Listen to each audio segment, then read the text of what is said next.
hello लोगोफोर बड' जब enough' YouTube चेनेलाव नोंथांमोनखौ बरायबाय आसा खालामो गासैबो मोजाङैनो दङ डिसि अफिसनिफ्राय मोजां भेकेन्सि ओंखारना फैदों क'क्राझारनि थाखाय आरो लोगोसे अल आसामनि केन्डिडेटआनो बेवहाय एप्लाइखौ खालामनो हागोन नाथाय लकेलिटिखौ बांसिन प्रिफारेन्स होगोन दा बे पस्टआ गासै दङ भेकेन्सिया 12 दङ आरो बेनि नेम अफ दा पस्टआ जाहैबाय अरुण'दय सहायक आरो बेनि एप्लाइनि लास्ट डेटआ 13 जानुवारि 2021 दानिया जों थांसै गोबाव खालामालासिनो जों अफिसियेल नटिफिकेसन नायनोसै जुदि नोंथांमोना चेनेलाव गोदानै फैदोंब्ला चेनेलखौ साबस्क्राइब खालाम बेबायदिनो नोंथांमोनाहाय आपडेटखौ मोनबाय थागोन दा बेनि अनलाइन एप्लाइ सोलिगासिनो दङ आं लिंकखौ होबाय डिसक्रिप्सनाव नोंथांमोना बेनिफ्रायनो डाइरेक्ट फैनानै एप्लाइखौ खालामदो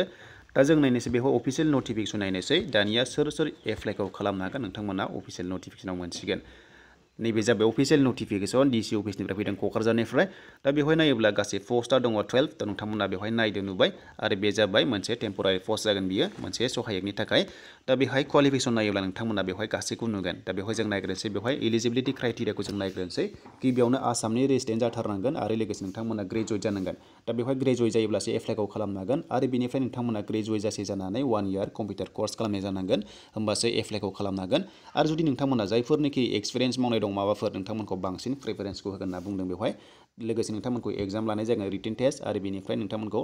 अरेल लानाय जागोन आरो लोगोसे नोंथांमोनखौ लकेल लेंगुवेजखौ नायनाय जागोन होनना बुंदों माने लकेल लेंगुवेजखौ बेहाय नायनाय जागोन बर' आरो एसामिसखौ नोंथांमोनखौ नायनाय जागोन दा बेहायनो लोगोफोर नोंथांमोनखौ आरोबाव लास्टआवहाय कम्पिउटार टेस्ट खालामनाय जागोन दा बैसोखौ नायोब्ला नोंथांमोना 18 इयार्सनिफ्राय 35 इयार्ससिम बेवहाय एप्लाइखौ खालामनो हागोन आरो बे जाबाय फिक्स पे बे फिक्स पेया जाहैबाय 15,000 नोंथांमोननो होनाय जागोन बेवहाय पर मान्थ 15,000 आरो बेनि एप्लाइनि लास्ट डेटआहाय जागोन 13